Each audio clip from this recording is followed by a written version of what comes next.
I am joined by one of my favorite Los Angeles druids, who I am blessed and privileged to know and call a friend.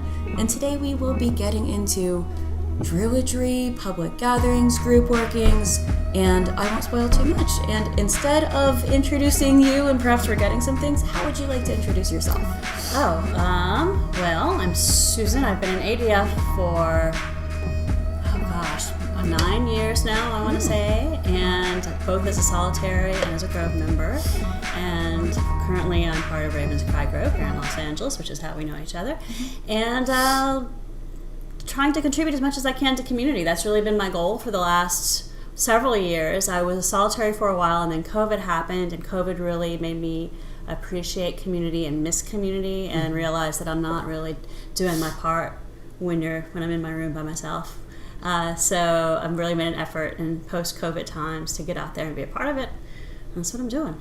You're doing quite a lot of it. Something that I wanted to say why I, among other reasons, wanted to chat with you is because I'm trying to branch out, as it were, but I feel like I'm very much like this sort of like crazy woodland shaman person that just wants to do the magic and then run back to my cave. Yeah, that's nice. I like that. I like the idea of that. It's the dream. But I feel like you're multi-talented in that you can do the magic, but you're also really good at making the magic happen.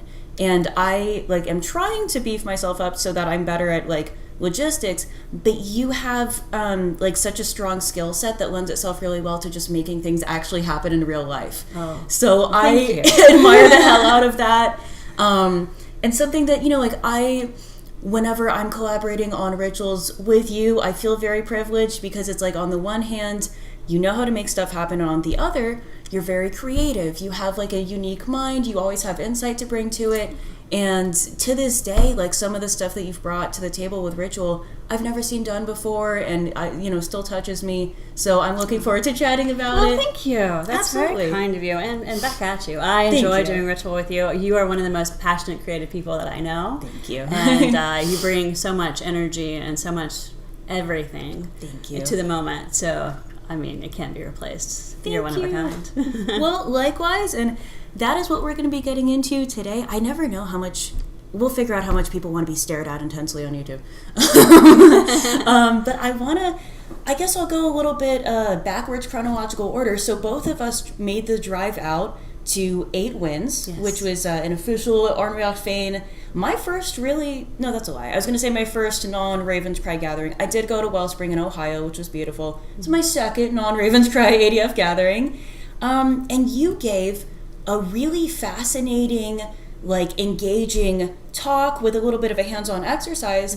I'm just going to start off and say about masks, but can you talk about your talk there, your experience giving it, and we'll go from there. Yeah, so the talk was on theater and ritual, and the point of it, because there's been a lot of people do talks on theater and ritual. It's a fairly common subject matter, but what I was trying to focus in on was how do we communicate more about the gods to people who don't already have relationships with them. So in nDraioch Fein, we focus on public ritual, which means that you're going to have guests who may or may not know anything about the deities that you're honoring at a specific rite. And how do you make this rite relevant for them if they don't know anything about who you're talking about? And real quick, not to just to piggyback on that a little bit, that is it's huge, and I feel like it shows it's indicative of so much just engagement on your part, because once you've been to more than even a couple public rituals, not just with Raven's Cry, but in LA or in a larger city period, you kind of pick up on that really quickly, where it's some people who are feeling that spark, whatever, we'll hop in no matter what, frankly, because we just want that magic. But some people are I don't know, understandably so, or a little cautious because you have no idea what you could be walking into. I don't want to sign any fucking demon deals personally. Right. So it's a compelling cause to talk about and to engage people on, because it's if you're showing up out of nowhere and you're okay, I kind of like some ideas, but I don't know what I'm getting myself into, I'll let you go back to chatting. Yeah. Well, that's hopefully the point. So hopefully the point is by the time we get to the key offering, which is when we do the invocation and the offerings to the deity of occasion, hopefully by the time we've gotten to that point, the people who are attending are going to know something about who we're praying to and who we're making offerings to.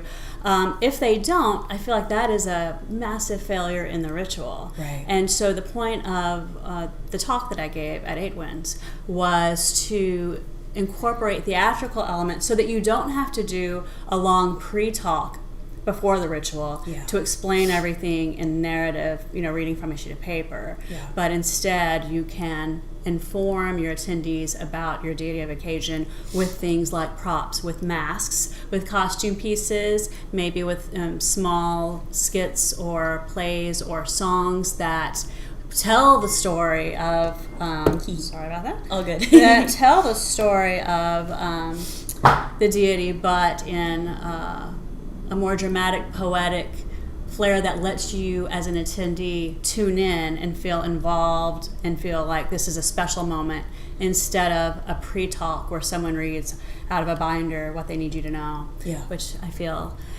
it's the easiest thing to do, but I'm not sure it's the most powerful thing to do. I would agree, and I'm fond of sort of looking at the theme that myth and ritual are two sides of the same coin, and that ritual is bringing myth to life.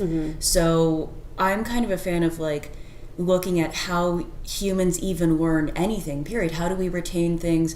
And in particular, when I'm thinking about that, it's because I've probably spent too much time on the internet that day, and I'm looking at all these people in their soapboxes and trying not to be one of them excessively, and I'm like, okay, if I don't like kind of just being told exactly what to think or how or whatever, how would I learn? How would I engage with something more deeply? And I think to your point, it's sort of, we're looking at humans and pagans specifically are typically very experiential creatures. We like to, many of us like to experience things rather than be told exactly, here's what this is. Because odds are, if that's what we wanted, we would have stayed in the church or whatever, whatever our version of that is. True.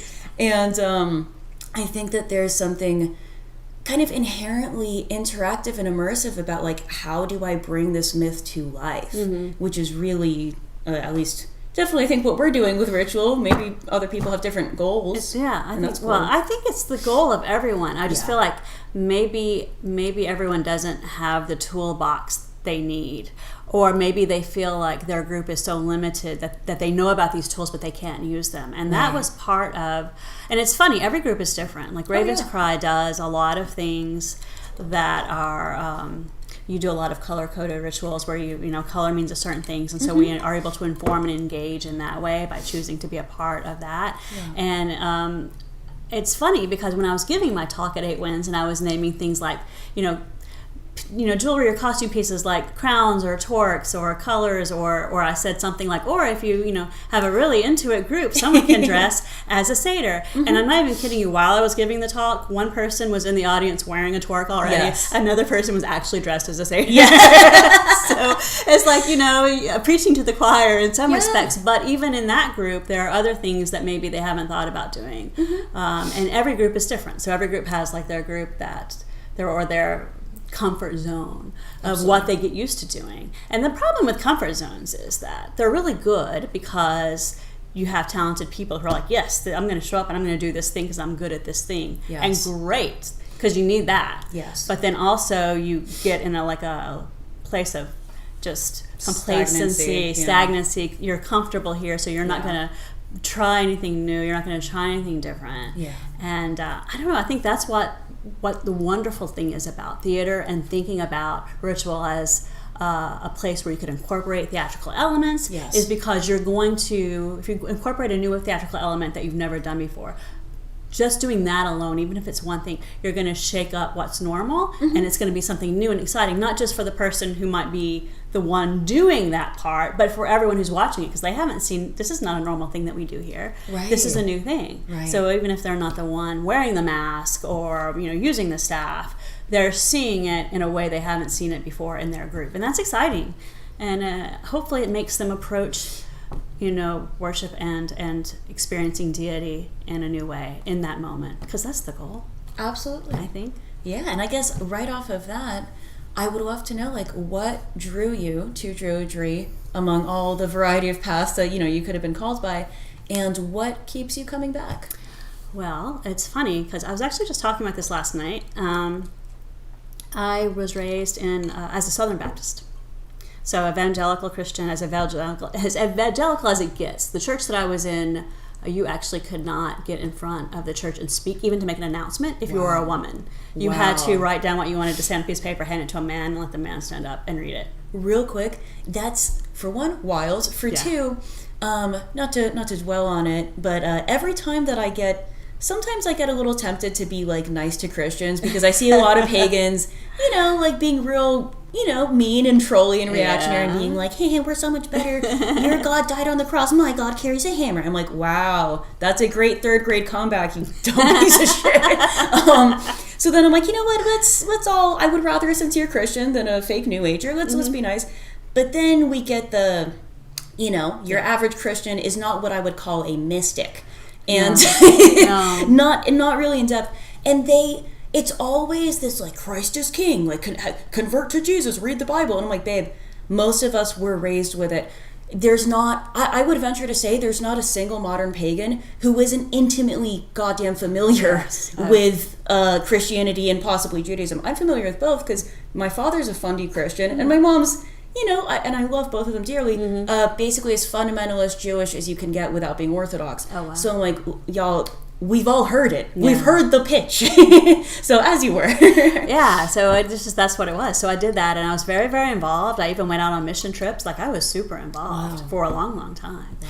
And I got to the point where I couldn't be anymore because my mother and my grandmother, they always said, you go on Sunday morning, you smile and you nod, and then you think whatever you want to think. And so that's how you do it, right? You show up, you smile, you nod, and then you live your life however you want to live it. And so I did that for a long, long time. And then I got to a certain point that what I was seeing from the congregation in the church was so vastly opposed to what I knew to be true from my own life experience that I could not just smile and nod anymore. It was too hard. And so I left, but I had all this like anxiety about leaving because the church had been such a big part of my life. How do you just not have that? Yeah. I didn't know how to not have that because certainly my relationship with deity was real. Yeah. There was certainly somebody on the other end of that phone call. I wasn't talking to nobody all those years, right? Yeah. So I had to figure out what that was about and who was I talking to and what did it mean and where do I go from here with being in a relationship with deity if that's not the frame that I'm using anymore. And so I went on what I call, it's a walkabout, but I call it spiritual tourism, which is kind of a horrible phrase. No, but it's kind of true.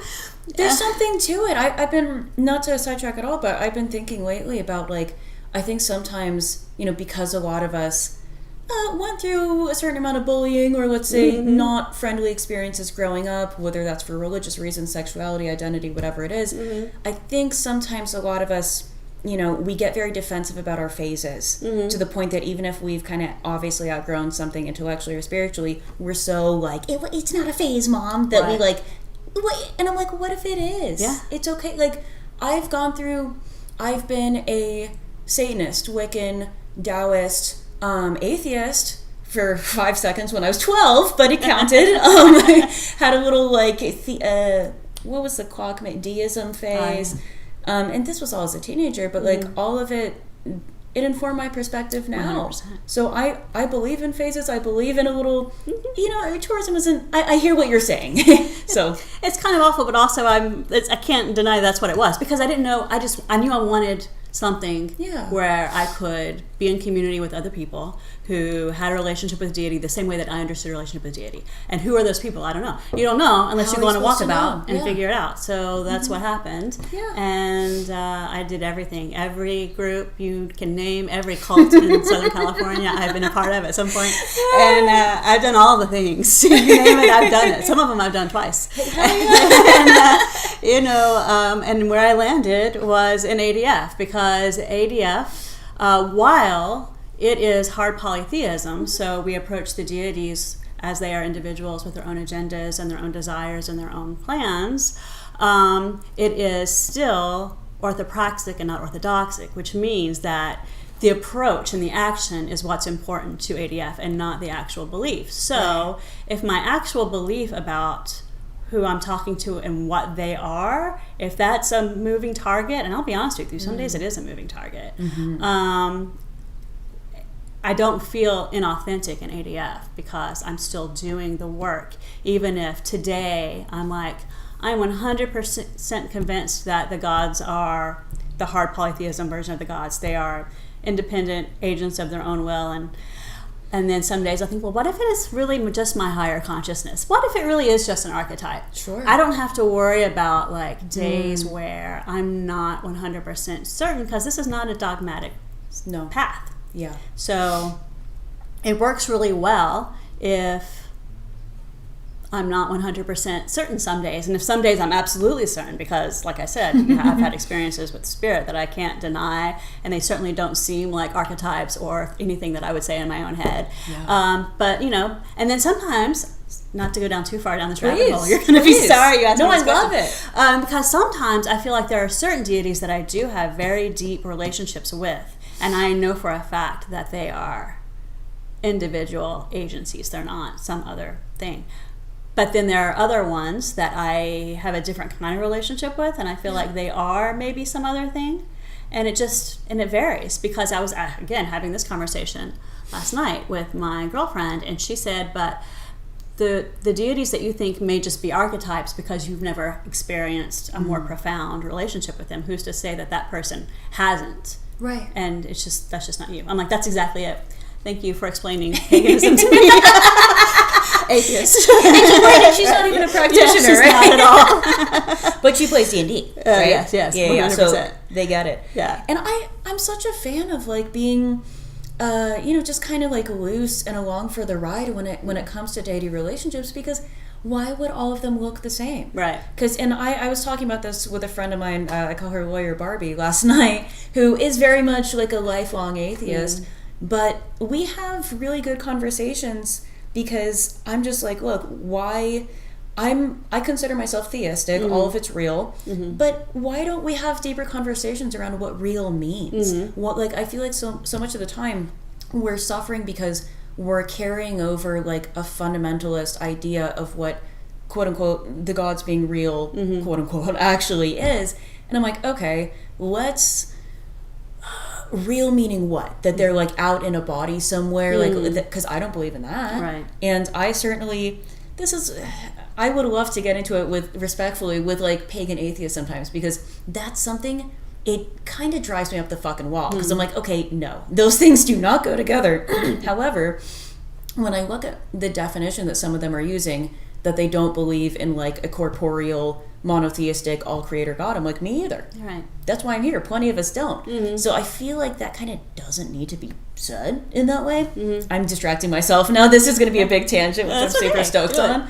But I've been talking about this with my bard friend for a minute too, where we have phases of wanting to be super heavy in ritual, and then right now we're kind of both pulling back, and she's like, I'm not feeling the trappings of, quote, paganism right now. I'm feeling I want to focus on mindfulness and meditation. I'm like, fucking do it. And also, I don't love that, that's considered, obviously call your path whatever you want, but I don't see that even as detaching. I see that as keeping your relationship to your path alive, because the same way that why would every God relationship look the same? Why would your path look the same every day of the year for the rest of your life? Because if you really are in this, and like we've been in this for a decade, if not more, in various ways, like you're gonna have phases, the P word. Like you're gonna have different experiences. And if you want to consider that seasons or just growing up, like personally, I've had gods that, at some parts of my life I would consider loud, and then at others get very quiet, because I need to grow the fuck up, or I need to uphold my end of, like, we have a virtue of hospitality in Druidry.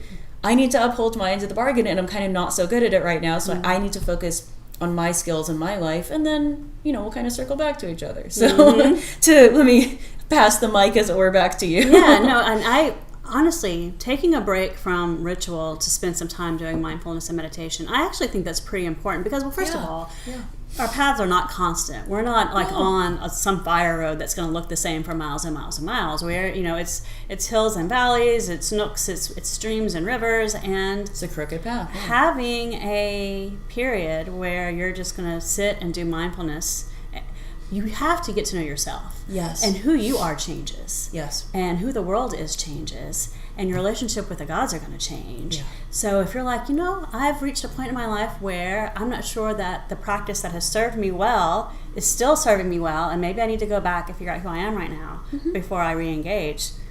That's certainly part of the path, like you said. Yes. It's not like, let me get off the path and camp over here Right. in this area and I'll get back on the path later. No, it's just part of it. You're on it. Yeah. 100%, because what you learned during your period of stepping back and doing mindfulness is 100% going to inform where you go next. Totally. and how that comes out and however you choose to do it. 100%. I had a period too where, again, like I said, I've done everything in town. I was really into Buddhism for about 5 years, and That's great. I would go off and do these 7-day retreats with gurus where we would sit in silence for the whole week and sometimes longer, and I needed that. Yeah. I needed that Yeah. a lot, and I still sometimes will kind of look them up and be like, are they doing a retreat anytime soon? Because I can really use about 4 Sounding days good of right just about being now. in my own head,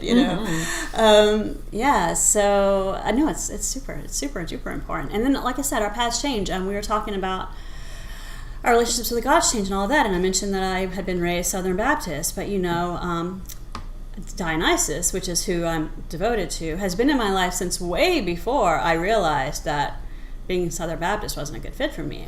Like, he showed up early and often, Yeah. and I didn't even know who he was for like a long time. And when I was, I want to say like 8 or 9, I was at an antique mall of all places with my mother and my grandmother, and I found this crazy metal mask that's hanging on the wall right there. And I found it in the antique mall. I was like 8. And I saw this thing, and I was like just obsessed with it. Like, I was like, I had to have it. Yeah. And my mother was like, I'm not buying you a metal mask. You're 8 years old. Are you insane? Fair. That's pretty weird.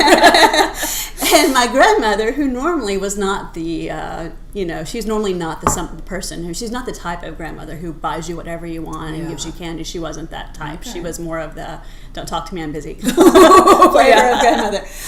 So she was normally not that person who would buy me what my mother just refused to buy me. Normally not. But that day, for some reason, she did.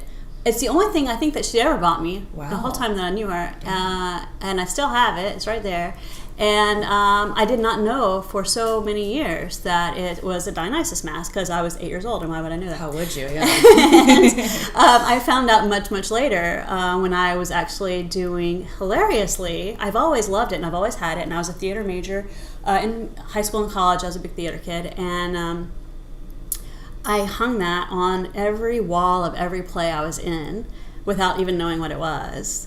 But it was in like literally every show that I was a part of, whether I was on stage or working behind the scenes, it was always on the stage. And it wasn't until, hilariously, I started with ADF and I was doing the Dedicant Path, which we're going to talk about. Yeah. And I was doing a lot of homework for the Dedicant Path, and I was doing a lot of homework on Dionysus, and I found a little statue that had been found in some ruins, and it was a statue of an actor who was wearing a mask in play, and it was literally that mask. What they had done was some artist had just taken a copy of this and made it into that, but it was literally the exact same thing. Wow. And I was just like, here I am, I'm coming. And so and even before that, I remember, again, I was a theater kid in high school and college, and when I was a freshman in high school, and I knew nothing. I was not obviously into mythology, or I would have already known his name before then, but I didn't. I'd walked into my history class, and it was world history. There had been a European history class happening before that, and it was like the same teacher taught different history classes all in the same room. But there was stuff left up on the blackboard from one of the earlier classes, and it was just the name Dionysus written in cursive, with nothing else, just that. Okay. And I didn't know the name because I was not that much of a history buff at that point in my life. That would all change immensely. But I did not know the name, but I just thought it was beautiful. I thought it was the most beautiful word I'd ever seen. And I thought it was so gorgeous. I didn't even know what it meant or who it was, but I grabbed my notebook and I opened it and I just wrote it down because I didn't want to forget it. It's crazy, right? Yeah. So, he showed up early and often. And then once I realized who he was, I was like, oh, you've always been here. I didn't realize you were always here. But you were always here. So it's kind of, that's my Dionysus story.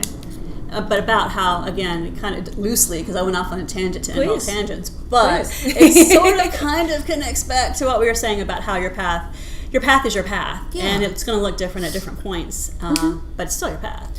Absolutely, and I've been thinking about this a lot lately because I believe in going down every nook and cranny and every winding turn, and I go back to thinking about how, and I'm sure some of the like super anal like historical druid buffs will yet another reason to have a bone to pick with me, which is fine. I welcome it at your peril, as it were, as the late great Hitchens used to say.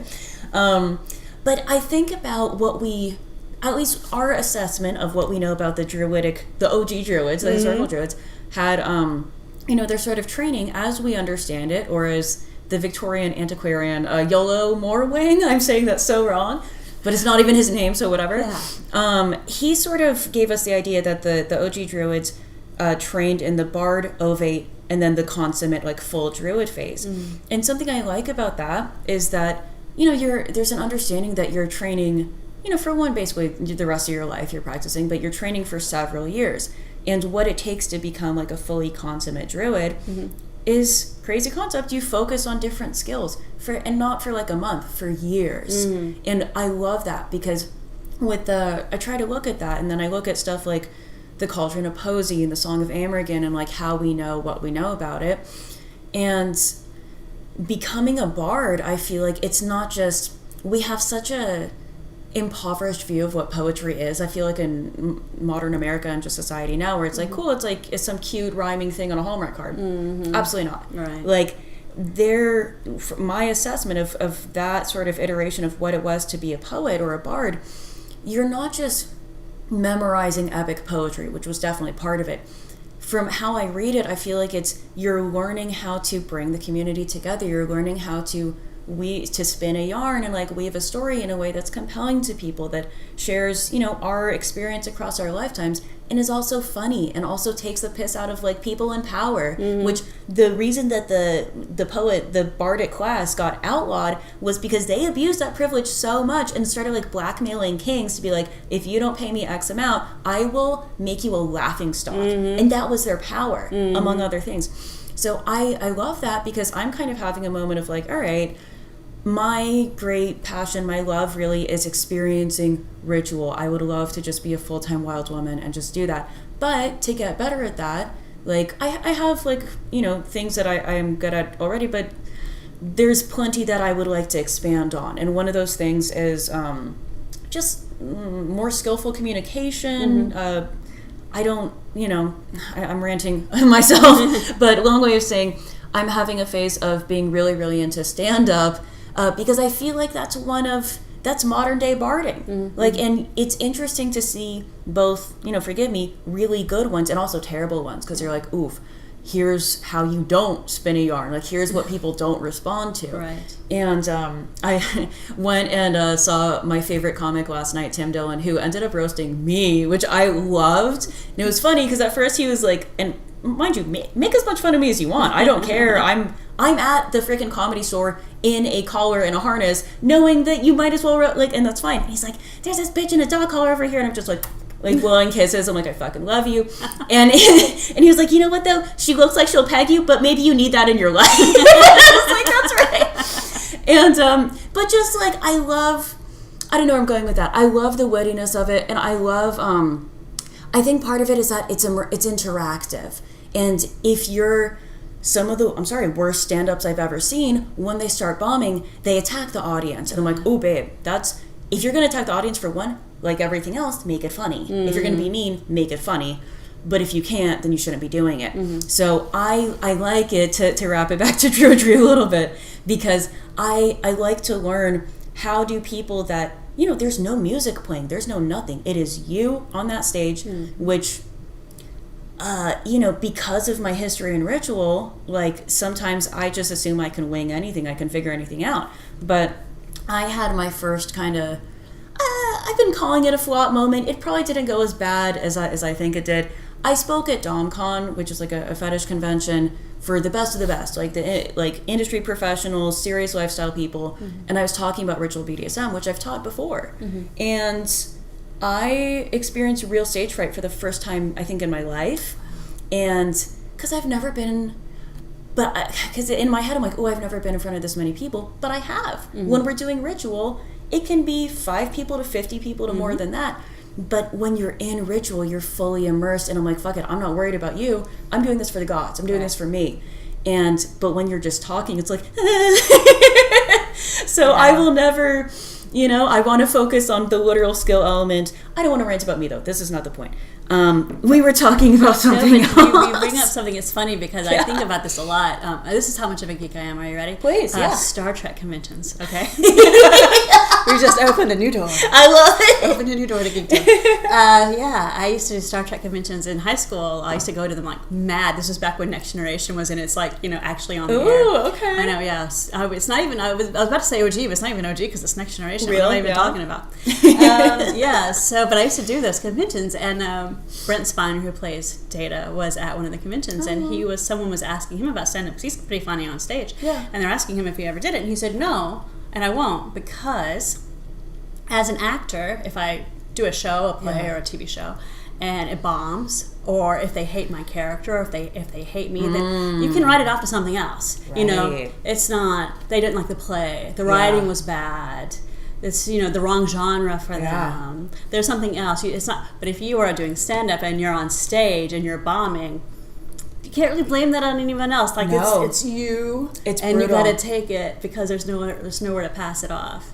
Absolutely, and that kind of, it makes me think about, I've been having a little bit of a renewed fangirl moment for Henry Rollins, who he said something similar. So like he infamously, or famously, I guess, just was in Black Flag, became known as like a punk rock guy, and then I'm very drawn to him because I see him as, he definitely doesn't identify as a pagan, quote unquote, but I've been doing this little mini like writing project for myself of like quote pagan profiles of people who, I'm not trying to ascribe belief that they don't claim onto them, but I like them for pagan reasons, and I see him very much as like a Renaissance man and like a bard type, in a way that I think is very pagan and very cool, whether he would claim that or not.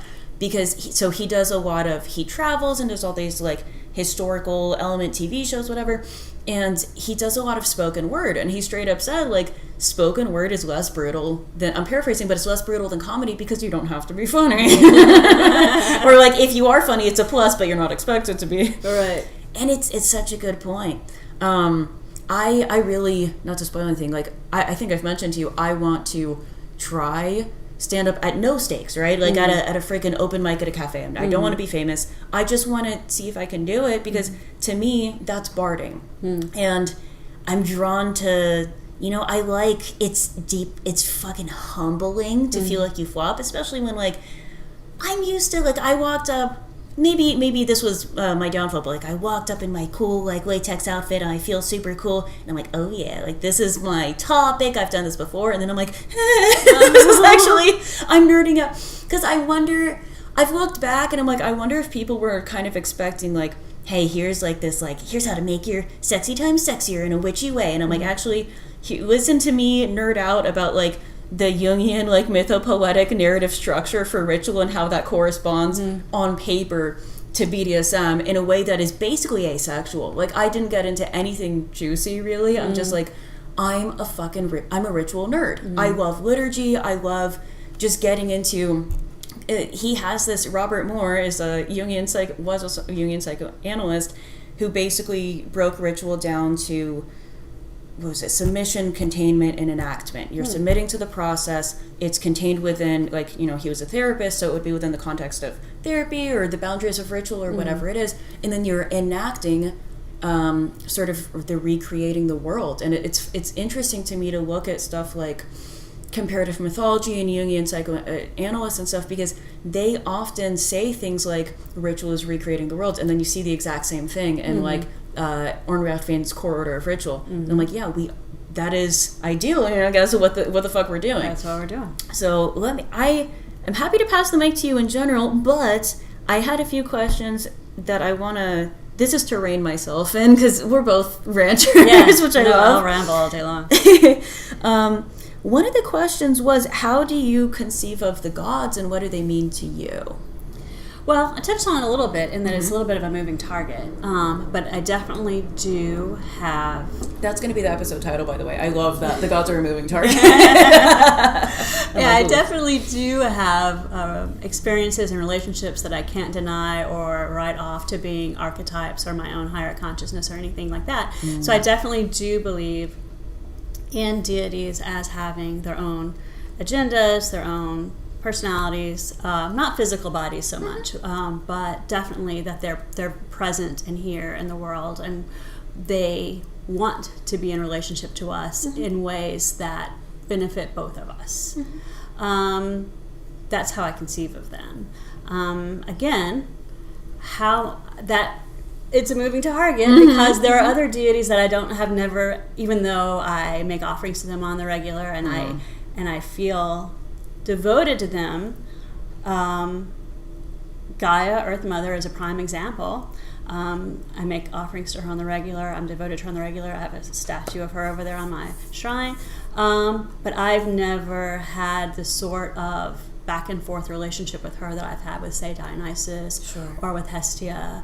So a lot of times, like for her and for other sort of primordial deities like her, I wonder, well, maybe it is an archetype. Maybe it is, it's obviously the earth is alive, but maybe it's not in the same way as like Dionysus or Hestia. And maybe that's true, maybe it isn't. And I'm not sure if it matters whether it's true or it isn't. This is what my relationship with them tells me, which, as my girlfriend so helpfully pointed out, might be different from someone else's relationship with deity tells them.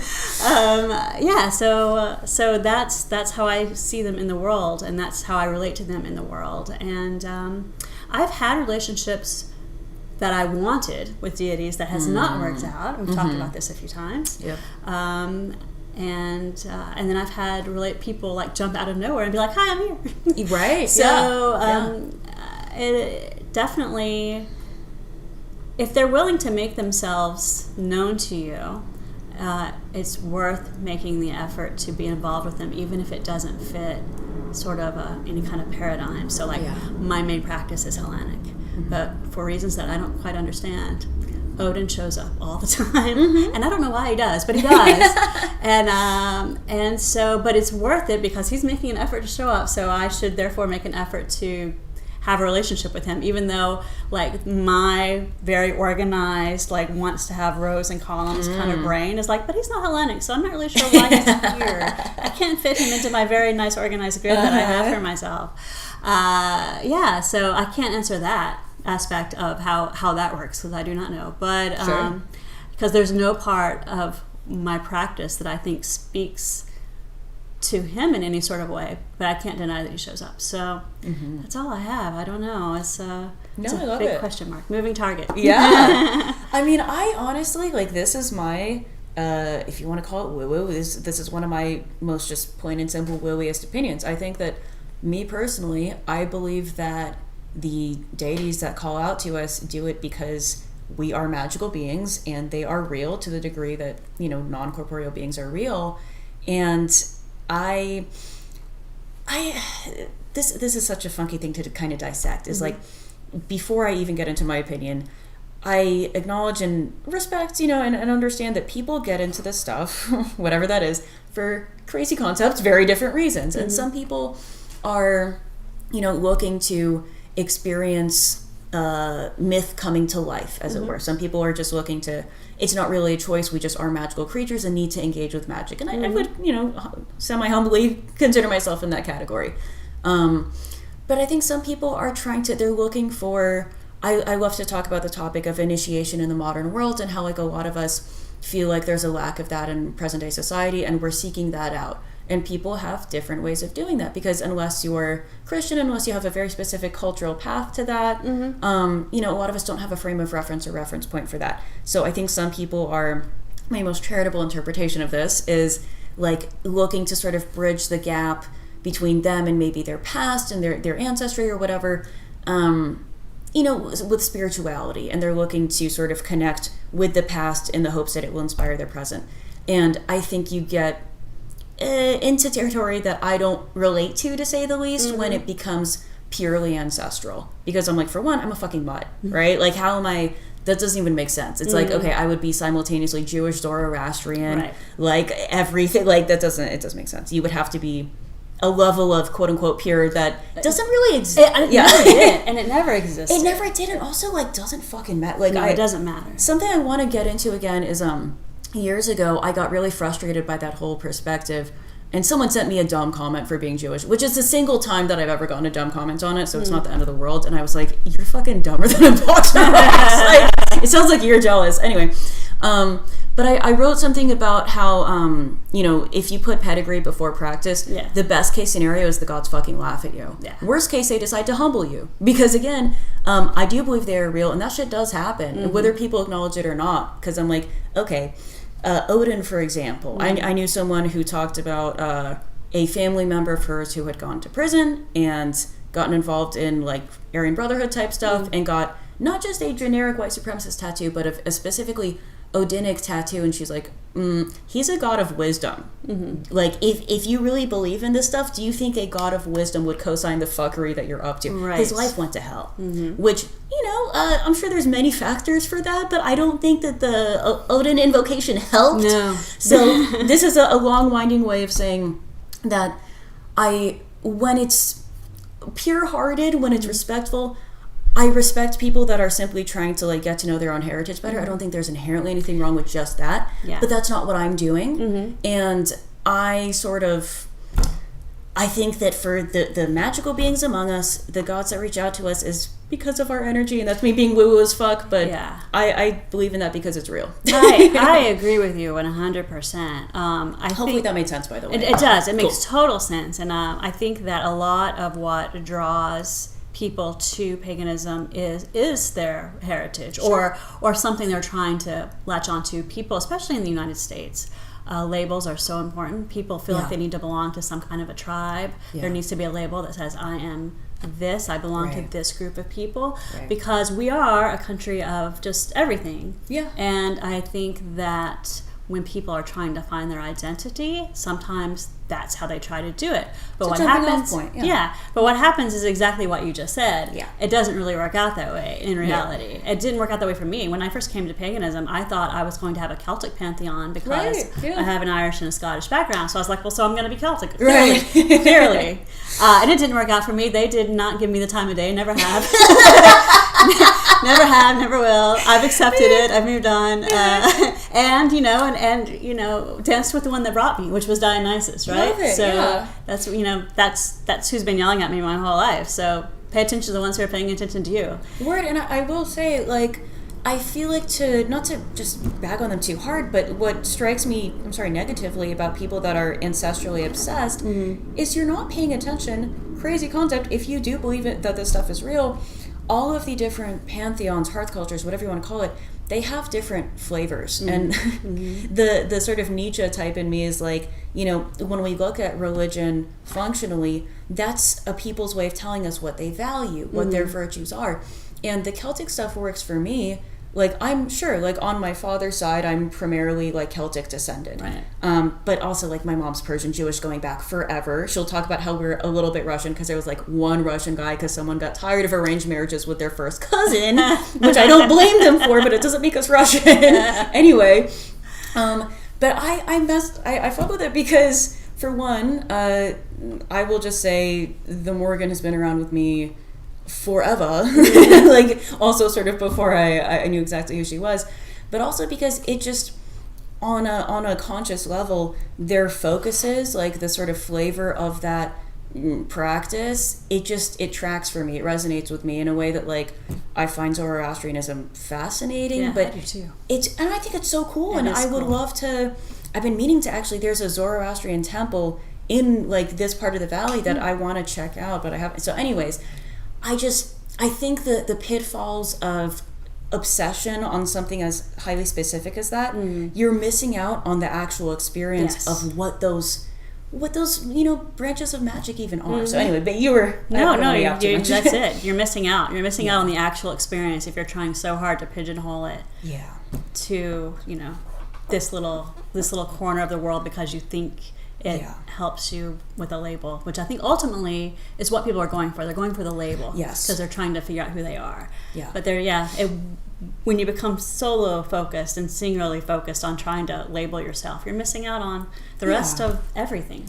And I think it's not to be cliche about it, but I think about the whole label obsession thing a lot in different contexts, because if you were to look at, quote, like me on paper, I'm, like a queer Jewish blah blah blah whatever woman, but I don't feel like I gain anything. Like I don't like labels at all, period. And I feel like the need to go for them, my most charitable interpretation is like, all of us are overwhelmed. We are digitally oversaturated. We've never had to deal with the screen addiction thing is not a small issue. Like I know that like we kind of joke about it as royal, we as human beings, but you want to talk about ancestors, we as humans have never had to deal with this kind of assault on our sanity before in quite this way. Yes. So I'm not being patronizing when I say, like, I understand that people are overwhelmed, we're burnt out, and I think we're scared. And the idea of casting labels aside, or at least looking beyond them to really reflect on who am I and who am I in relation to the world as it is now. It's no small task. Of course you would be you should be a little scared. And I have a degree of, people that I deeply disagree with, which is these like tradcon type people. And, that's a different topic I will not get into right now. But I understand, I think, why they're doing what they're doing, which is you are overwhelmed by the world as it is today, so you're kind of spiritually reaching for your grandparents' clothes, hoping that they fit, hoping it'll give you some kind of direction. Hoping that it makes things make sense. I think that's what people are hoping. They're thinking, well, who am I? If I can label myself with these people, then these people will make the world make sense, because right now so little does. Exactly. And I say this with love as well, but it's like I look at the quote-unquote queer community and I feel like they're I'm like, babe, you're being your parents with a rainbow flag. And bless you, fucking legitimately bless you, but I don't find that compelling. This is maybe my being from LA showing. I came out when I was 14. Nobody gave a fuck. You know what I mean? Like, so to me, I'm bored. I don't find the label thing compelling from any, whether it's sexuality, identity, ancestry, because I'm bored. I've been there, done that. I'm 27 now. So I understand that it's a blessing to have it not be a big deal to come out and nobody gives a shit. Because I'm sure, like, obviously there's people in different parts of the country that can't say the same. And I'm not trying to pretend it's whatever, but I am from LA. I am from the time that I'm in.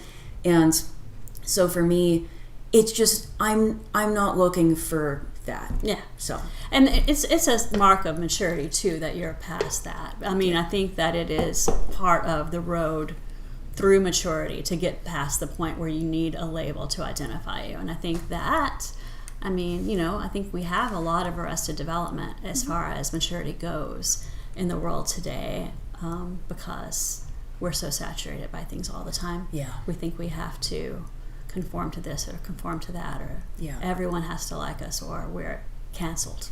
Right. I think that, so finding a label for yourself is finding a tribe for yourself, and all of that is like part of the road to maturity. And at a certain point you get past that, where you don't need a label or you don't have the need for a tribe, because you figured out who you are in the world, and that's great when you get there. But I think that's part of it. I think that's part of the pigeonholeness, to get to loop back to traditions of why people try so hard to make something fit that doesn't fit. I think that's why. But eventually, they're going to stay. If they stay on the path long enough, they'll figure it out. And they'll find out the world's a whole lot bigger than that. And they'll find out their tribe is in an unexpected place. And it's so much, and it's so much better than they thought it could be once they get there. So absolutely. No, it's good. And honestly, like, it's not, as a last comment on the labels thing before I have a few other questions, like, it's not that I am simply non-committal. I have tattoos big enough that I should say I'm very down to commit to stuff. It's more just, this is also like what calls me about Druidry is I love ADF's 9, they have the 9 noble virtues. I think they're great, but I think you can condense them down to 2, if not 1, which is honor and hospitality, which, if you want to nerd out, are 2 ways. It's redundant almost. There's 2 ways of saying the same thing. You could condense it to hospitality if you wanted to. So I don't... Reciprocity. Yeah. Yeah, exactly. So at the end of the day, I feel like intentions being whatever they are, good, bad, ugly, you can say your beliefs, quote unquote, are whatever you want. You can choose whatever labels you want. And maybe I've been in LA too long, but I feel like what you say about yourself is what you want other people to see. It might have nothing to do with how you live your life or who you really are. Right. And I use this as an example, maybe a little too much, but it's like there's these very try-hard, macho, TroutCon type guys online, and then they're in my DMs talking about step on me mommy. So let's be very honest. Like, you can call yourself whatever you want. Right. It might have zero to do with how you live your life or how you want to. So I'm not saying don't ever call, like I call myself a druid. There are some things that still, they simply resonate with me so much that it doesn't feel like I'm putting on airs. Right. But that's many years in the making. So anyways, I will try and skedaddle off of that. No, it's all good stuff. Thank it you. would also, it circles back to, it's like an age-old problem. My mother and my grandmother are smiling in church and going off and doing whatever they want. Right. So, yeah. Which, God bless. Which is so Southern it's an also. age-old problem. Right. Okay, so I asked you about your talk at 8 Winds, and I guess I'll throw this out there too. I feel like I went out because I wanted to meet other Druids that I hadn't met before, and this is maybe my fault, but so when we were hanging out around the fireplace, as humans are wont to do, I brought, and I was very specific about this, a big bottle of whiskey, and I'm like, okay, everyone introduce yourself. Tell me a little bit about your path, something just to get us talking. And then once, nightfall comes around, I feel like I was just just continuing to drink and just talking with you. But I hadn't, It's a good way to spend a night. There's nothing wrong with that. It really was. I'm like, you know what? I don't actually bite. If anyone else wants to talk to me, they can. Involve yourself. But I want to talk to my friend. So we were just talking about stuff. But okay, so this is something I specifically wanted to ask. What is special to you about group and community practice, and what sets it apart? What is the distinction and flavor, as it were, from your personal solo practice? Well, they're two completely different monsters.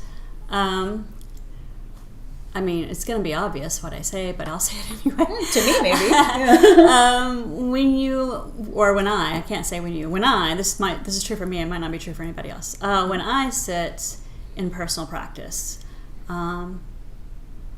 it's very much mostly about introspection and speaking one-on-one and having a time of back and forth conversation with various deities, usually not one.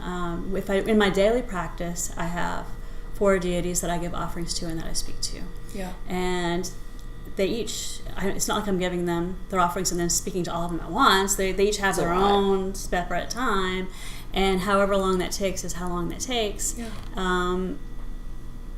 But it's very much an internal thing, not an external thing. Mm-hmm. Whereas obviously in group practice, everything must be external because otherwise it's going to be weird. Yeah. So the focuses on group practice are very much more about the offerings, the invocations, the coming out and making sort of a more theatrical, bigger show about giving the offerings and making the invocations, and it's much less quiet time to have one-on-one with the deity of occasion. Usually that's done through the working, if it happens at all. Sometimes it just happens like in that moment of feeling them arrive in the circle, but you don't really get much of a moment with them beyond that. Mm-hmm. So it's much, much shorter. So you're not really gonna... And everybody likes to experience deity differently. So some people might really not get anything out of the kind of private practice that I have. They might be like, they might just fall asleep because this is not how they experience deity. Whereas in a group practice where we're moving and people are coming and going and saying things and giving offerings, they might connect much better to that and feel like they've had a one-on-one experience in a bigger way than sitting at their shrine and quietly having quiet time with their deity.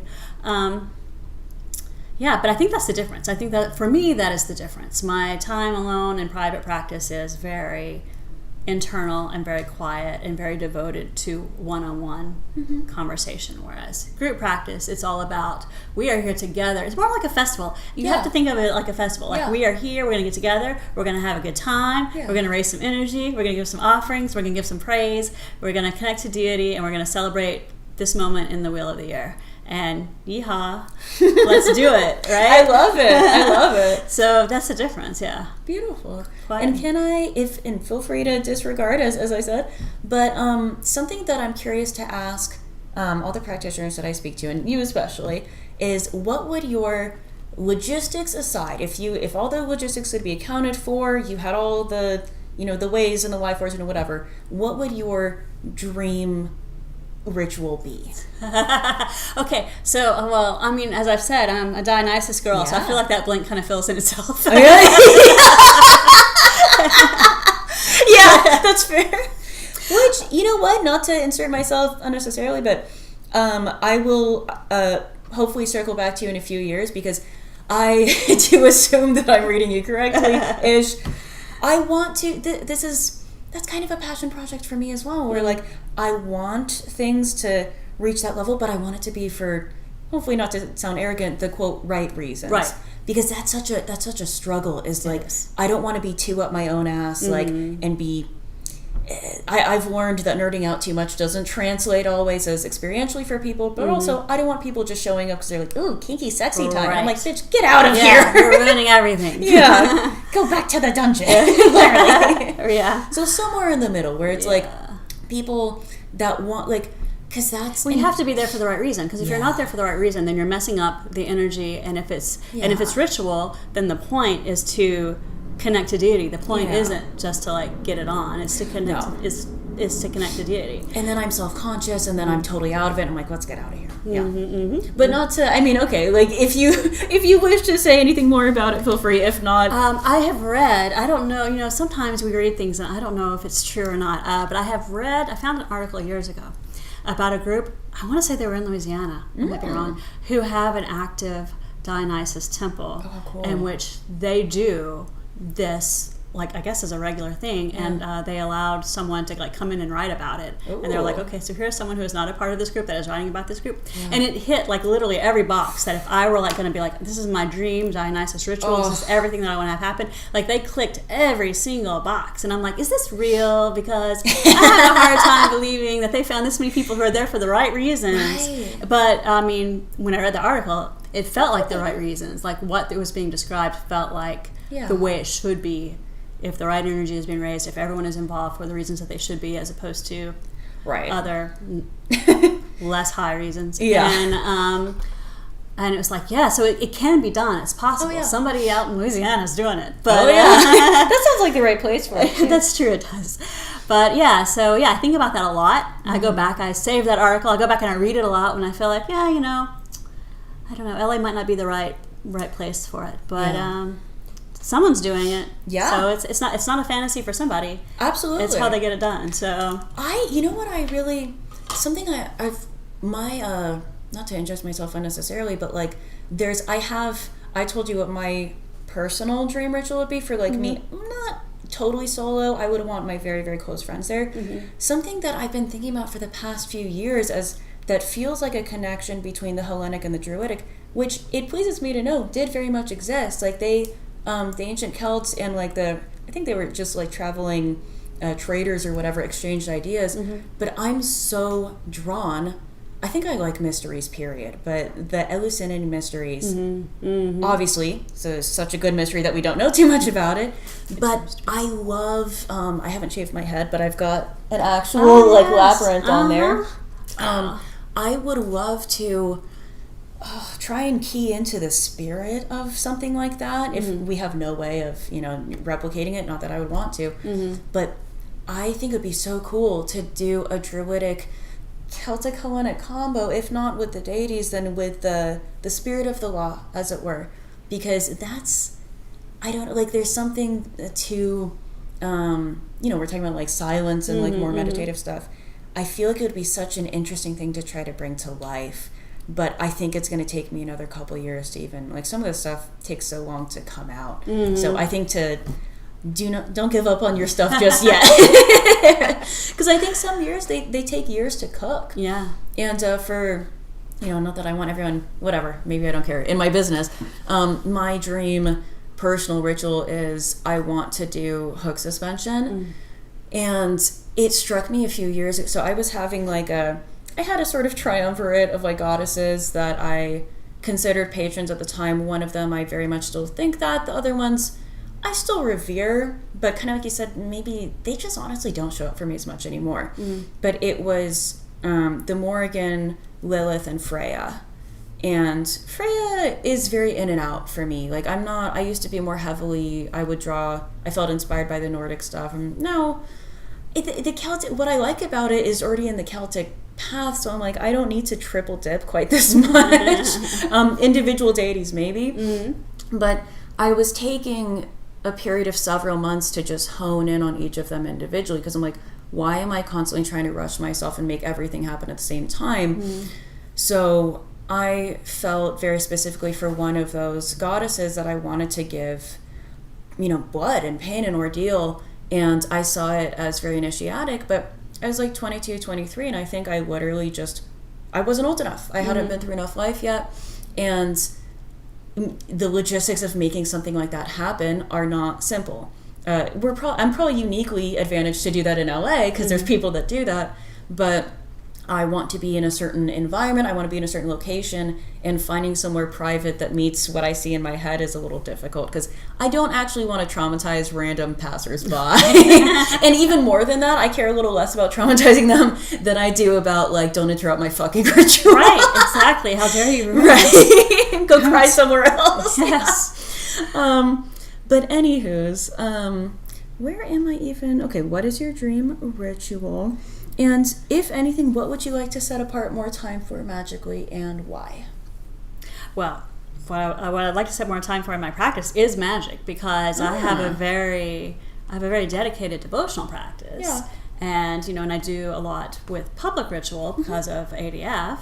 And I feel like I am finally starting to do my part in the community as far as community support. But I feel like where the rubber meets the road in an actual, like, practice of magic is where I'm most lacking, because there's ritual magic that you do when you're doing your Hade ritual and when you're doing your daily devotional. There are magical practices there, and I'm not trying to discount those, but there is a different kind of practical practice that I feel like it with Druidry doesn't get emphasized as much as study or as with ritual. I agree. Liturgy gets a lot of attention, study gets a lot of attention, practical magical workings don't really. Yeah. And I feel like if I were going to, and I keep saying I'm going to, dedicate a certain period and really rubber meets the road, get better about spending time practicing, but it keeps not happening, but I hope that it will happen. I just finished. I've been in, my excuse for years now has been study programs, because I've been involved with an ADF study program, the generalist study program, which has taken me about 3 years to do. Okay. But I'm done. Yay. Amazing. Yeah, I just finished not too long ago. So I'm happy to be done with that, mostly because it gives me so much free time that hopefully I'll be able to. Oh, hello. Sorry. No, please. I love it. I thought he was hiding. He was kissing my leg just a second ago. That's what I would like to do. I would like to have a specific time where, like, I'm really going to belt down and study, because it's not that I don't do practical magic. I do, but not frequently enough that I'm super confident about my abilities. Sure. And John Beckett has said some really good things about why it's important to practice what you do, because if you wait until you need to do it, how do you have any confidence that it's going to work if you don't practice? And it's valid. So practicing is what I need to do. Fair enough. I fully believe those things, not to sound too passive, but certain things become, when you feel it's time, that's when it'll be time. It'll make itself known. And I'm a big, to throw it out there before going into the sort of study programs that I want to make sure to talk about, I'm a big admirer of John. He knows this if he's listening. Hi, I hope to actually meet you one day in person. And I am such an admirer of Ian Corrigan and his work. And I really wish I had recorded this, but when I went to Wellspring and I met him, I was full in my, like, I wasn't almost burnt out. I was completely burnt out by my corporate job, and I was trying to be a witch and other stuff at the time, which is way harder than it sounds, or it's about as hard as it sounds. And I had literally taken a red eye. I finished my shift at work at 9 p.m., took a red eye to Ohio, got there on no sleep, and I feel bad because Ian's has this really lovely partner who goes by Leah Fall. I was not at my best. I was running on fucking fumes. I think I was falling asleep in the car when she picked me up from the airport. But I just wanted to be there. I had 2 days. It was my just days off, my normal days off. I had no vacation time. And so I'm there. I'm falling asleep, and I get there, and I'm like, this is someone I really want to talk to, because something I try to give him his flowers as much as possible, because Druidry is so slept on as a practice, which may be fair. Like, I don't want the attention a soft druid has. Sorry, they can deal with that on their own. So there's benefits to it, but I want to give him his flowers because this man has been emphasizing the magical and the trance element for decades. He has. So by the time my little ass came around, he'd already been doing this, and so I showed up in Ohio, and I'm like, let's talk about doing more trance and having more ecstatic experiences. And he's like, hell yeah, I've been talking about this. He's like, good luck pushing that rock up the hill with ADF, because I've been doing that for years. And I'm like, that's why I love you. So I hope to record a pod with him at some point and like lovingly talk about that, because I base so much of like before I had started leading my own stuff, or as I was trying to just lead stuff with Raven's Cry, he has audio files on the internet for free or very low cost where you can listen to him doing the 2 powers or doing an elaboration on it or doing like the Druid's Fortress and all kinds and I'm like, it's so important to just have stuff like that, and I've based so much of my own personal practice off of what he put out there, so I'm very grateful. But where I was going with this, I actually just finished reading his book. It's over there on my coffee table right now. Which one? Sacred Fire, Holy Well. Such a good one. Such a good one. And I literally just finished it this week. It's such a good book, and it's such a good place to kick off this, idea of me needing to like buckle down and do my practice, magically speaking. And he's a total sorcerer too. Yeah. To get into, but I want to make sure I ask you about. So I just, it's been an on and off, labor of love for the past almost decade that I've been in ADF, broadly speaking. I just finished the Dedekind Path, but you finished a Generalist Studies program. Yeah. Okay, a couple years ago. Yeah, I finished the Dedekind Path a long time ago. Please. The Dedekind Path was back in 2017 when I finished the Dedekind Path, and I just finished the Generalist Studies program just a couple of months ago. I've been working on that for like the last 3 years, so I'm really glad to have a break. Yeah, I can imagine. Can you tell us about the... I'm sorry to be crass. I will never abbreviate it publicly as DP. Y'all know why, okay? It takes us, I say this with love, a white-haired individual to not understand saying that you're getting into DP. I don't want that kind of attention. Anyways, so if you could tell us about your experience with the Dedekind Path and then the Generalist Study program. Sure. Well, the Dedekind Path I got into I think I'd been in ADF for, I want to say, a year before I started doing the Dedekind Path. And then it took me, I want to say, well, I had heard, and this is what you should never do, so here's my advice on what not to do if you're going to get involved with the Dedekind Path. I had heard that it was supposed to take you about a year. It was about a year-long program. That's what Mike told me too. Yeah, that was the way it got messaged to me. So because I am of a certain mind with my graphs and my charts, I'm like, all right, I'll get it done in a year. Oh yeah. And I was determined, and I did. I got it done in a year. But let me tell you, it was not a fun year. You did it in a year? I did it in a year. Wow. Yeah, it wasn't. Don't do it. Don't do it in a year. I strongly concur with that. Do not try to do it in a year. And I asked Ian about this as well, about if he had any advice on it. And he's like, don't bang it out just to bang it out. Yeah, and that's what ended up happening. So ended up happening was that I was so like, well, it's supposed to get done in a year. I'm going to get it done in a year. And you were going to have to go to jail, mister. And I was so determined to get it done in a year that I was banging it out. Yeah. And what happens when you bang it out is that you're not really learning much. Right. You're just getting it done. It turns into 4th grade homework assignments at that point, because you're getting it done because the teacher told you have to turn it in, and not because you want to do it. Yeah. And it became that because I was trying to get it done in a year. So I didn't really have a lot of time to really sit with what I was learning and think about what it really meant. I was just trying to get it done for the sake of getting it done. So what ended up happening to me was I got it done in the year, and then I was burnt way, way out. And plus, I thought I was suffering from a lot of imposter syndrome, I guess, because I thought that, again, with the labels and immaturity in the path, I thought that being done with the Dedicant path would make me feel like I understood where I was, like I was in the right place, or that I had arrived somehow, that I was like fully formed in whatever my practice was going to be, and like I was done, because I had like this stamp that said I had done the Dedicant. I kind of was expecting to have that moment like at the end when it was I turned it all in. All right, business. I'm done. I'm official now. Oh yeah, I've made it. That did not happen. No. And it did not happen because I busted through it at lightning pace, trying to get it done in a year. And I will say that for at least about 4 years after I finished the program, I was still taking it in and sort of like working through what I had done and what I had learned and what it meant to me.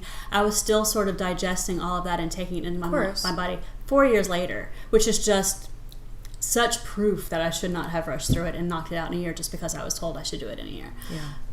Hi, baby. Oh, goodness. So I meant to put him in jail, but he was hiding in the closet, and I thought that he would stay in the closet. He has not stayed in the closet. What's his name? Which one is this? I have two. This is probably Gremlin, but let's see. Ooh. Does he have white ears? No. Do you have white ears? I don't think so. Yes, you do. This is cool. Okay. It's his little tufts. Right. It's literally the only thing that's the difference between them. The other one looks exactly like it, but he does not have the white tufts. I won't feel bad for not knowing them apart then. Very few people can tell the difference. But if he becomes a problem, I'll take him to jail. Which I should probably do anyway. Yes, okay.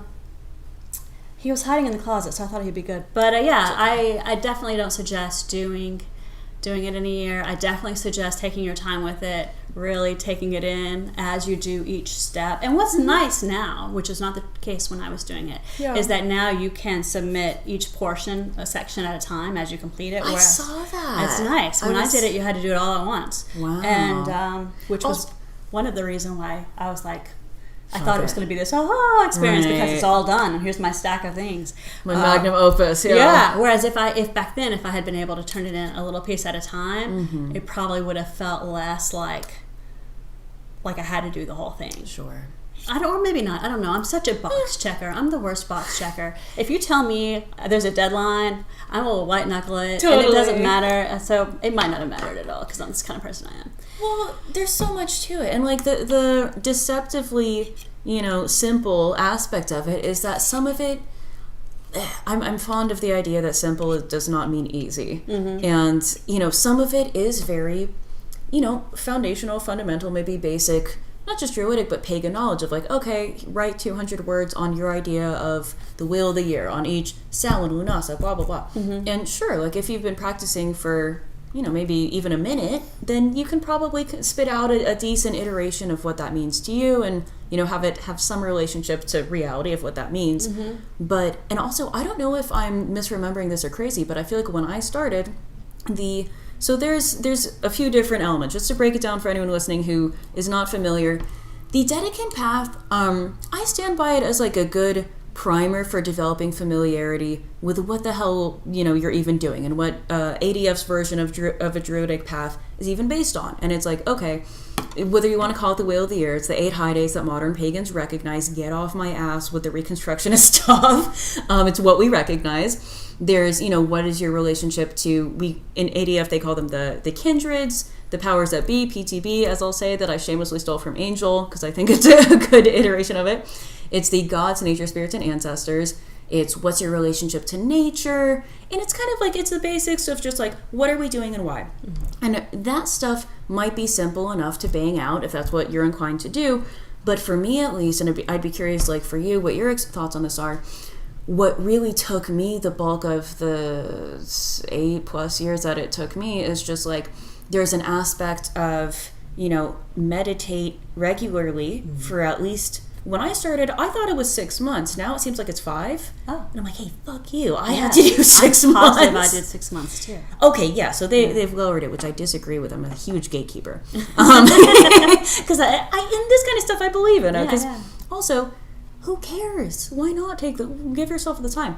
But it's that, and it was the book reports. Oh, yeah. Like, and I believe in them. I believe in the scholarship, but you have to read and write about one book pertaining to your hearth culture, which is just like a pantheon that you choose to focus on, at least for the duration of the Dedicant Path. As Susan already said, orthopraxic or not orthodoxic, you can have as many pantheons as you can handle. Which for me, I was humbled by that, so I've simplified my focus. But anyways, one on your hearth culture, one on modern paganism, and one like more historical, if I'm not remembering. And, if you're engaging with the material in any seriousness, then it's going to take you some time to kind of chew on it. And obviously, if you're a high-powered lady, as you are, totally, like, you can feasibly power through it, right? And you can bang something out on that. But for me, I just kind of, every time I would try and take that approach with myself, I'd get kind of angry and frustrated because I'm like, fuck you, who am I trying to impress? I want to take more time with it. Although the last book report was nothing so enlightened because, this was a humbling moment for me as well. One of the books that you can choose on Indo-European history generally, which is also, that's not any kind of snobbery. ADF just kind of, it focuses on Indo-European pantheons, which is so broad as it is. I frankly think that's so much it's so many cultures as it is. But I picked Comparative Mythology by John Puvel, which I was so stubborn and arrogant because I was like, oh, everyone hates this, I'm gonna love it. Everyone thinks this is super hard, I'm gonna love it. I'm gonna have a great time. And in the first chapter, it's like, hell yeah, comparative mythology, archetypal psych, you're speaking my language. And then I was like, ooh, this is so boring. What sucks about it is that a lot of the material itself is very, you know what, if you want to put him in jail, I need to go to the bathroom. So let me pause. Or you know what, I'll just... Because he's not named Gremlin for no reason. That's okay. Let me find the potty. You, going to jail. No. Yeah, I'll wrap it up. But basically, like, I was so determined to enjoy this book out of a little bit of spite, because I'm like, I will not be defeated by a book. And the author has so much really cool information, but this is a sort of illustration of, like, skills are different. Simply being knowledgeable does not mean you are a good communicator.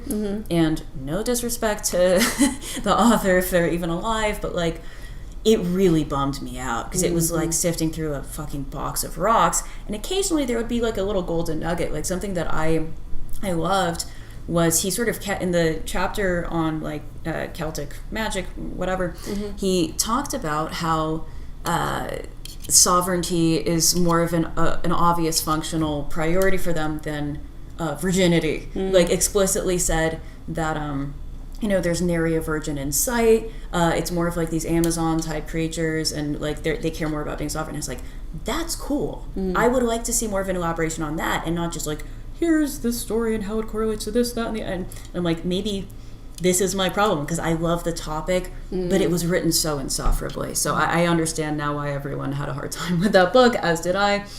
But anyway, you were talking about your experience. That was pretty much it. That was my GP experience. I bombed right through it to get it done, and then ended being super burnt out. Yeah. With not this feeling of having arrived that I thought I was going to have, and I had to like really retreat from. Not the ADF practice. I stuck with the ADF practice, but I had been active at that point with the Grove, but feeling like having this level of burnout and this sort of like not really feeling like I understood myself better. Yeah. Where I felt like I couldn't participate in a Grove situation if I didn't even know myself. So I had to step back. Yeah. And do some work on me for a while, and so then I had a private practice that was here, just myself and nobody else, and for years until COVID happened. And it was nice. Well, I had this illusion when it was just doing it here privately that, well, I know the Grove is there. Whenever I'm ready to go back, right, I'll go back. Yeah. And then suddenly I couldn't. Yeah. Because you couldn't go anywhere. I had such a similar thing where, like, never in my life, like, being from LA, I never had FOMO because I'm like, oh, there's always shit going on. Yeah. And then there wasn't. I was like, ooh, as soon as I can, I'm doing everything. Yeah. So I get it. Yeah. But it's been good. Like, I've loved being back with the Grove, and I've loved participating and trying to contribute more to the larger pagan community here in LA and even in ADF. And It's been good, and so yeah, again, all part of the path. So I mean, doing the DP that way was a mistake, but it resulted in me forcing myself to take time and figure out who I was. Yeah. Since I didn't allow myself to take time to do the DP, then I was gonna have to take time at some point. Yeah. So it ended up happening one way or the other. Word. But I just finished the Journalist Studies program, which is a deeper dive on some of the same topics, but also not. It really does a lot of, you would probably really enjoy it because it does a lot of compare and contrasting. You pick two of the pantheons or cultures, maybe outside of pantheons, within the larger Indo-European umbrella, and you compare and contrast various things about those. So, the magical practices or, different things. Very cool. And bardic practices and things like that. And it's interesting because I learned a lot. I expected to learn a lot of history. I didn't really expect to learn a lot that would inform my own practice because at this point I thought I had arrived. Hell yeah. Guess what? We don't ever arrive. That's not totally. Arrival is not a thing that happens. Yeah. Spoiler. Spoiler alert. So yeah, I learned a lot, and it definitely affected in ways that I did not realize would happen. Affected my practice and forced me to do things. The divination portion really kind of makes you engage in some things that maybe you had not done before. So let me ask real quick. The way that basically the Dedicant path is, it's kind of, and I'm drastically minimizing it for the sake of convenience, but like it's basically developing functional familiarity with the basics of ADF Druidry and showing that you understand them in basically book report form. How is the generalist program? What is that like? You don't really have a book report to do per se, so that's happiness. But it is still a lot of reading and doing reports. It does still very much feel like homework. Sure. You are going to be actually picking up some of the same books that you had in the Dedicant path. Cool. And reading, going back. You've already read them once because you did them during the Dedicant path, but going back and looking at specific sections of them because now you're doing a lot of comparative religion and comparative mythology. I think we need that. And I just want to throw out there, like, I feel like sometimes I come off as like, just burn everything, wild woman, whatever, which I very much, I love that. I think scholarship is very important. I'm more just like, okay, scholarship to the effect of implement it, let it inform your practice, let it inform your magic, bring it to life, like make it something living and alive so that it's not like we're sitting anyway. But well, I mean, I loved a lot of things about it. I'm a critic, of course I am, and so if there are things that I would change about it, if anyone were to hand me a writing pen, there are some things about it that I would change. Primarily that I would like to see more like actual practical things as opposed to book reports things happening. Like I would like to see people myself. I would like to have done it myself, and I would like to read about other people's experience doing the same thing. What they practically did and learned from their own experience, in addition to or instead of, here's what this book and that book says about these two cultures. I think that one informs the other, but it's sad to me when you do the homework but you don't have the practical aspect. Now there are certain parts of the general study program that do have the practical aspect of it.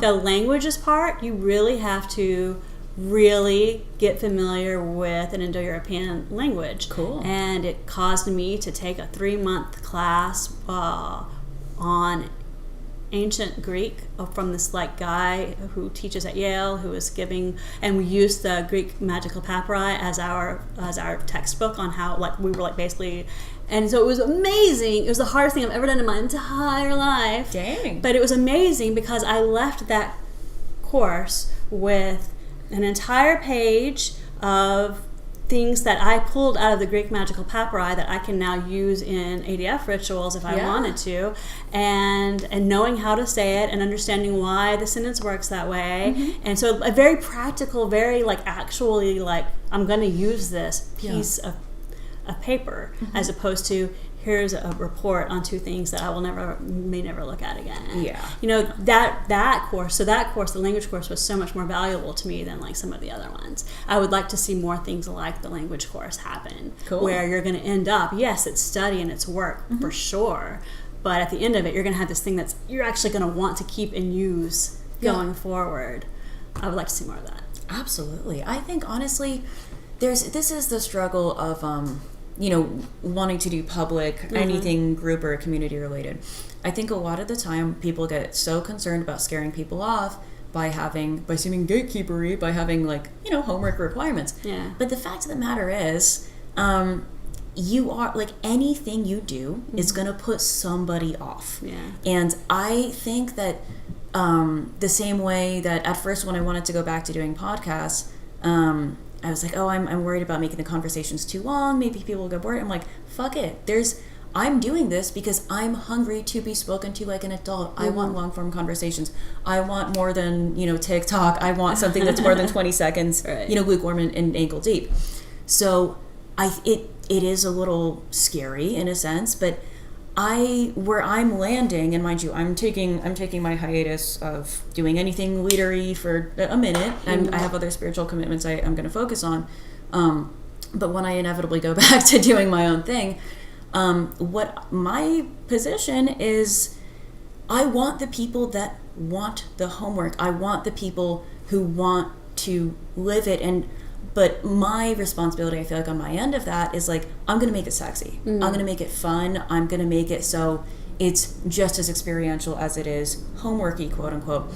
But I say this with full empathy and sympathy for people that are doing something as large scale as ADF, because how many pagan groups can say that they've been around as long, that they even have a program like that? So I'm in no way criticizing it, but it is the fundamental nature of paganism, because we're basically...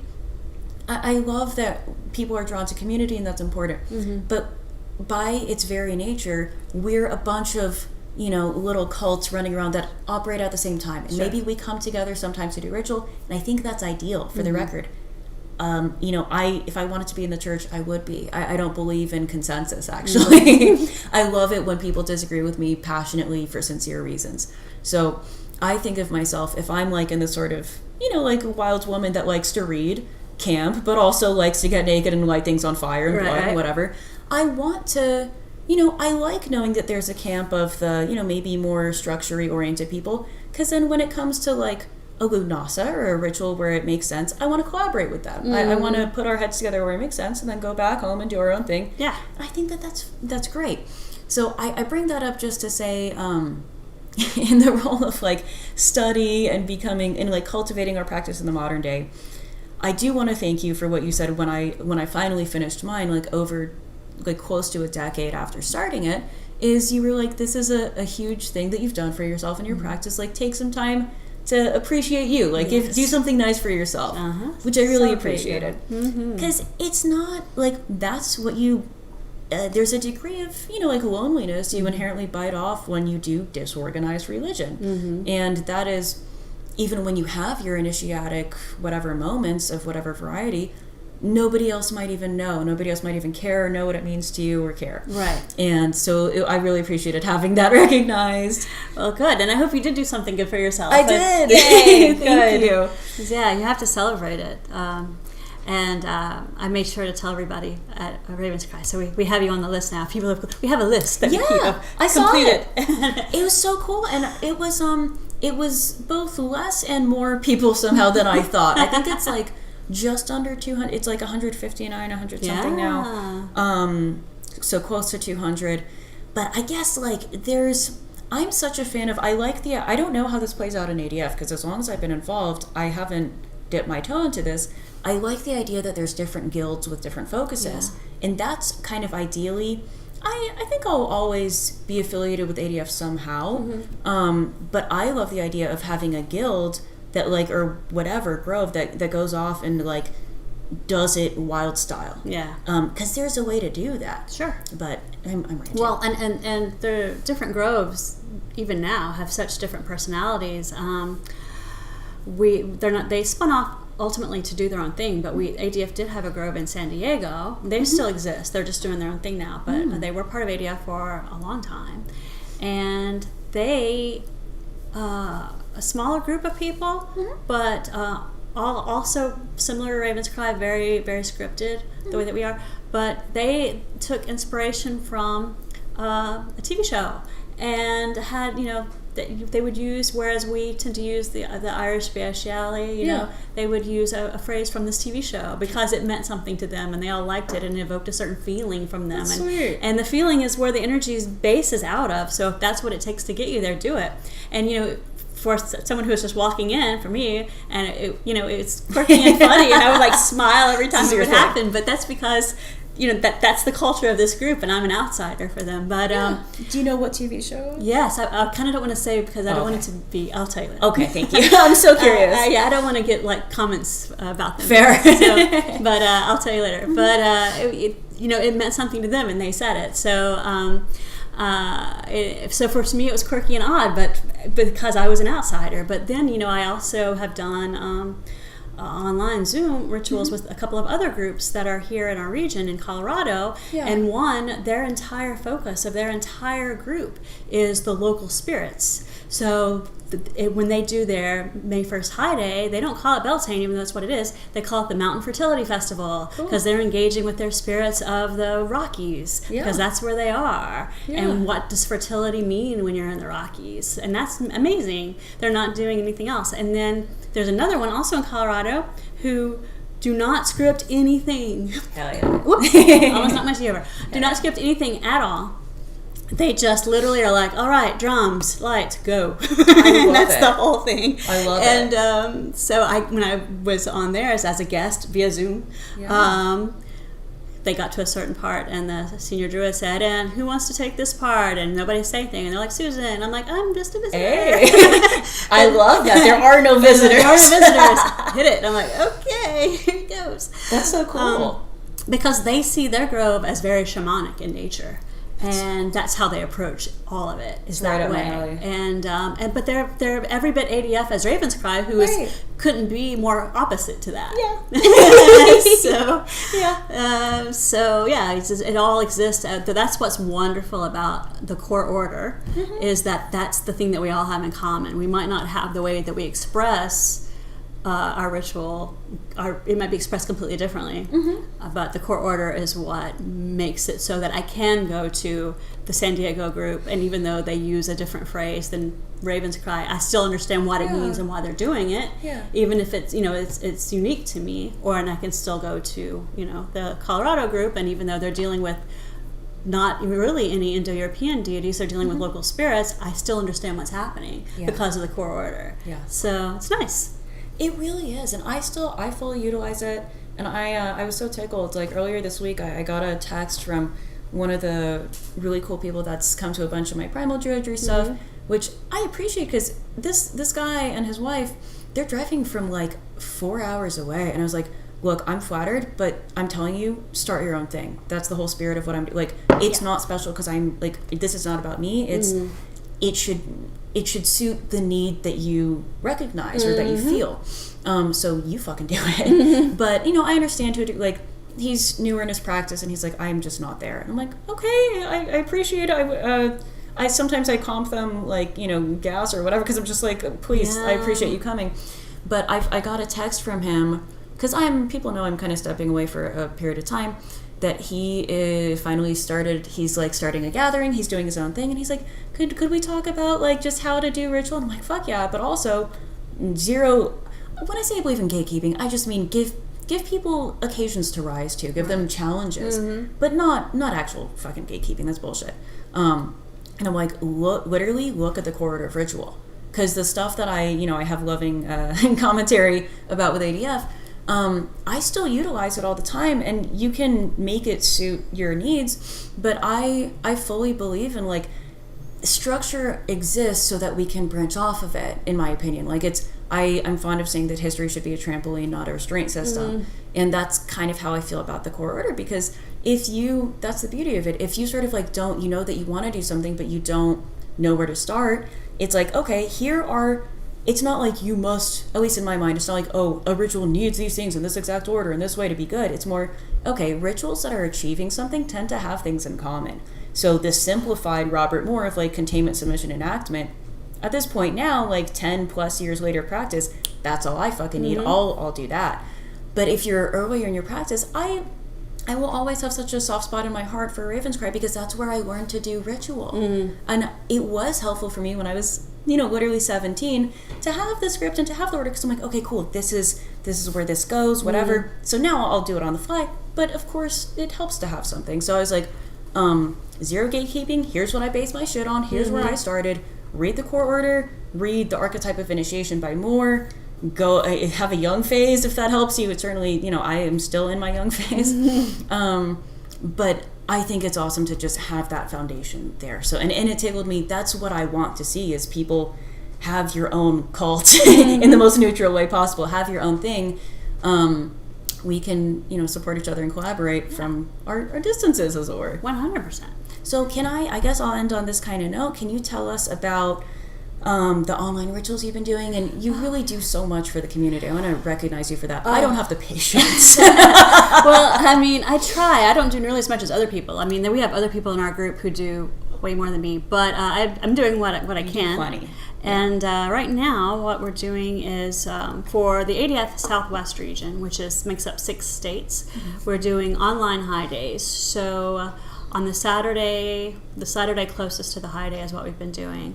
Online ritual, people come on and I basically have it all pre-prepared and pre-written, and people can engage as much as they're willing to. Some people don't want to. They're happy just sort of like doing it internally and not really externally participating, and that's fine. And some people bring poems or things that they want to share, and that's great too. All of it is great.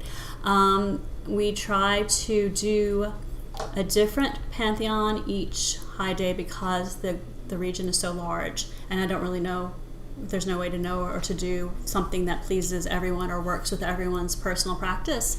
So for Imbolc, we stuck with the Irish pantheon for Imbolc, and then for spring we did an American regional. So cool. Yeah, and then we did Roman for Beltane. And we are going to be really doing something new and unusual, I think, for everyone for summer solstice. We're going to be doing an Armenian pantheon. Wow. Yeah. How cool. Yeah. So it's going to be different. We're going to see what happens. They're deities that I have never met before, a handful of weeks ago, and so we're going to see what happens. How exciting. We're going to be honoring the Armenian sun deity, Mihir, and the whole pantheon of his relatives, and it's going to be fun. It's going to be unique. Mihir is not only is he a solar deity, he certainly is that, but he is also a deity of redemption and of truth. Ooh. Which, if you think about the sun dawning, bringing on a new day, that kind of actually makes sense. If you think about the sun's light shining light onto things and revealing things, redemption and truth makes sense in those contexts. So it's going to be fun. It's going to be this coming Saturday at 10 a.m. So amazing. 10 a.m. I know. Okay. because I'm doing it on the Saturdays closest to the actual day. Oh, this is your online. This is the online one. Cool. So yeah, because we're doing it closest to the actual day, we have to do the Raven's Cry thing, which for the last 2 rituals has happened on the same day. So I'm doing like a morning ritual online, and then the evening one with Raven's Cry, which are sometimes the same one and sometimes very different. Very different ones this time. Yeah. This time the Raven's Cry ritual is Greek. Okay, cool. Yeah. Well, I want to express so much gratitude to you for what you do for keeping Druidry alive in LA. It is no small feat. I firmly believe that nobody has really a right to bitch if they're not willing to help, and you go above and beyond in making things happen. So thank you. I appreciate it. Absolutely. I appreciate everything you do. You are really, like I said before, one of the most creative and passionate people that I know. Thank you. I love that you're out there doing the work nonstop. It doesn't matter, and we need that. That's the only way it happens. It's the only way it happens. I love it. Well, thank you. And is there anything that you would like to, a book you'd like to recommend? And where can people find your online rituals? Well, because they're for the ADF Southwest region, you pretty much have to be on the Facebook ADF Southwest page, because that's where I announce them. So you can go there. It's ADF Southwest page on Facebook. You can like the page, and then you'll see all the announcements for the rituals. You'll see not only my online ritual, you will see the ones that I was talking about from Colorado. They both are online as well. So you can visit any of those groves in our region that do online ritual, and they will be a vastly different experience than mine and different from each other, and that's what makes ADF awesome. So cool. Well, on that note, I like to end all of the episodes the same way, which is thank you very, very much for listening. But now, if you can, close your laptop, put your phone down, put your screens away, go outside, and go do some magic. Yeah. Thank you, Susan. Ooh, hell yeah.